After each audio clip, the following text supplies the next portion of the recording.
मुंबई में एक ऐसा टेरर फैला था जिससे हर कुछ हफ्तों में फुटपाथ पे सोने वाले लोगों की लाश मिलती थी। एक ही स्ट्राइक में skull completely destroyed, face mutilated and identification impossible. और विक्टिम कौन थे? Beggars, rag pickers, addicts, mentally ill, homeless लोग। तब समझ आया ये एक सीरियल किलर है। फोरेंसिक टीम बुलाई गई, क्राइम सीन स्टडी हुए। पैटर्न काफी ज्यादा क्लियर था। किलर काफी ज्यादा स्ट्रॉन्ग है क्योंकि उसका हर चीज प्लान था, हर स्ट्राइक कैलकुलेटेड था। ये कोई क्राइम ऑफ पैशन नहीं था, ये एग्जीक्यूशन था। 12 मर्डर 3 साल तक होने के बाद 1988 के एंड में सडनली सब कुछ खत्म हो गया। सबको लगा कि शायद अब ये मर्डर बंद हो गए हैं, लेकिन इस बार 7 महीने में 13 बॉडीज बरामद हुई थी। मीडिया ने पहली बार इस मर्डर का नाम दिया था एज अ स्टोन मैन। 1985 से 1988 तक मुंबई में एक ऐसा टेरर फैला था जिससे हर कुछ हफ्तों में फुटपाथ पे सोने वाले लोगों की लाश मिलती थी। हमेशा सेम पैटर्न, हमेशा वही सिग्नेचर। रात के 2 से 5 बजे के बीच ये अटैक हुआ करते और वेपन 20 से 30 किलो का पत्थर, और वो भी एक ही स्ट्राइक में। Skull completely destroyed, face mutilated and identification impossible. और विक्टिम कौन थे? Beggars, rag pickers, addicts, mentally ill, homeless लोग। ऐसे लोग जिनकी मिसिंग रिपोर्ट तक फाइल नहीं होती। सोसाइटी के लिए इनविजिबल। किलर उन्हीं को टारगेट करता था क्योंकि उसको पता था इन लोगों पे कोई भी इन्वेस्टिगेशन नहीं होगी, कोई प्रेशर नहीं होगा, कोई जस्टिस नहीं मिलेगा। पहले 4-5 मर्डर के बाद भी पुलिस ने कुछ सीरियस नहीं लिया, पर जब बात 8 बॉडीज तक पहुंच गई तब समझ आया ये एक सीरियल किलर है। फोरेंसिक टीम बुलाई गई, क्राइम सीन स्टडी हुए। पैटर्न काफी ज्यादा क्लियर था। किलर काफी ज्यादा स्ट्रॉन्ग है क्योंकि 30 किलो का पत्थर उठाकर साइलेंट अटैक करना कोई नॉर्मल इंसान नहीं कर सकता। कुछ जगह तो स्टोन वापस ले जाया गया और कुछ जगह वहीं छोड़ा गया। कोई ब्लड ट्रेल नहीं, कोई फुटप्रिंट नहीं। उसका हर चीज प्लान था, हर स्ट्राइक कैलकुलेटेड था। ये कोई क्राइम ऑफ पैशन नहीं था, ये एग्जीक्यूशन था।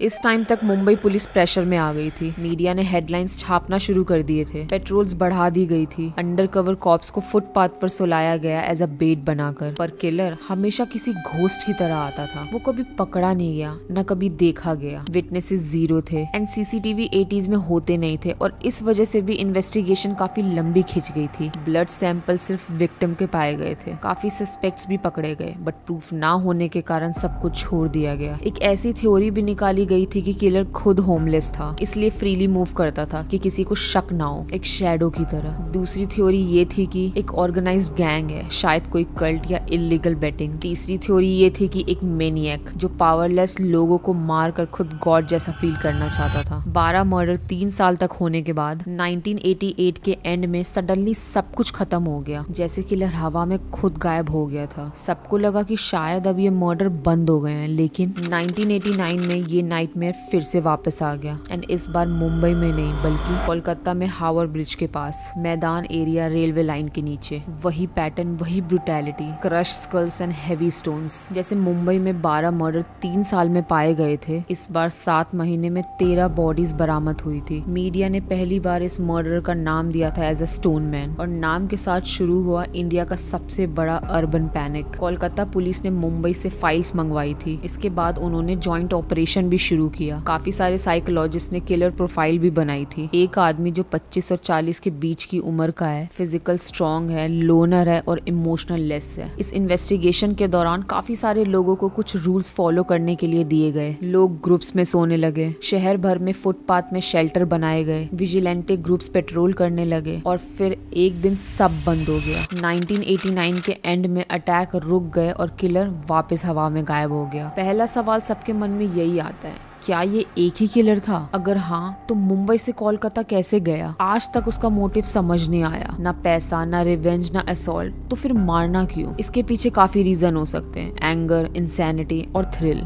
2016 गुवाहाटी में 3 मर्डर्स पाए गए उसी सेम पैटर्न में, क्रश स्कल्स, फुटपाथ स्लीपर्स। 27 साल बाद वही खौफ लौट कर आया। क्या वही स्टोनमैन लौट आया था, या एक नया मॉन्स्टर बना पुराने नाम के साथ? आज तक उसका कुछ नहीं पता चला। ये कहानी सिर्फ सिर्फ मिस्ट्री नहीं है, ये एक सिस्टम फेलियर है, ह्यूमैनिटी फेलियर है। 25 लोग मर गए, शायद ज्यादा, लेकिन उनका नाम तक रिकॉर्ड नहीं हुआ, उनकी फोटो तक नहीं मिली, ना कोई मेमोरियल बनाया गया। स्टोन मैन ने उन्हें मारा क्योंकि सोसाइटी उन्हें इग्नोर करती थी। पुलिस काफी ज्यादा स्लो थी क्योंकि उनपे प्रेशर नहीं था। मीडिया ने छोड़ा क्योंकि टीआरपी नहीं मिल रही थी। अगर ये मर्डर्स रिच कॉलोनी में होते तो सीबीआई लगती 24 घंटे की कवरेज भी होती, पर ये फुटपाथ के लोग थे और फुटपाथ पे मरने वाले लोगों के लिए सिस्टम नहीं जगता। स्टोनमैन कौन था? कोई इंसान, गैंग या कोई मिथ? कोई नहीं जानता। शायद वो आज भी जिंदा है, शायद एक नॉर्मल जिंदगी जी रहा है। पर ये केस इम्पोर्टेंट इसलिए है क्योंकि ये दिखाता है कि जस्टिस सिर्फ उनके लिए है जिनकी आवाज कोई सुनने वाला है, प्रोटेक्शन सिर्फ उनके लिए है जो काउंट करते हैं। और जब सोसाइटी किसी ग्रुप को इनविजिबल बना देती है तो प्रेडेटर उनको आसानी से टारगेट कर देते हैं। स्टोनमैन सिर्फ एक नाम नहीं, वो एक सिंबल है सिस्टम की फेलियर का। और जब तक हम लोग वुनरेबल लोगों को गार्ड नहीं करेंगे, अगली बार एक नया स्टोनमैन जरूर आएगा। उन 25 लोग को याद रखो,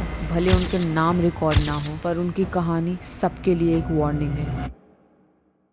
ये थी द स्टोनमैन की कहानी, एक ऐसा किलर जिसका नाम तो था पर चेहरा कभी नहीं मिला। पर ये तो सिर्फ शुरुआत है। अगर तुम्हें लगता है कि इंडिया सेफ था तो तुम गलत हो। मेरे प्लेलिस्ट इंडियन सीरियल किलर में आगे तुम्हें मिलेंगे ऐसे रियल मॉन्स्टर्स जिन्होंने सिस्टम और सोसाइटी दोनों को चैलेंज किया है। तो फॉलो करो और कमेंट करके बताओ क्या स्टोनमैन एक था या उसके जैसे और भी कहीं छुपे हुए हैं। और याद रखना, कुछ कहानी सिर्फ सुनी नहीं जाती, महसूस करनी पड़ती है।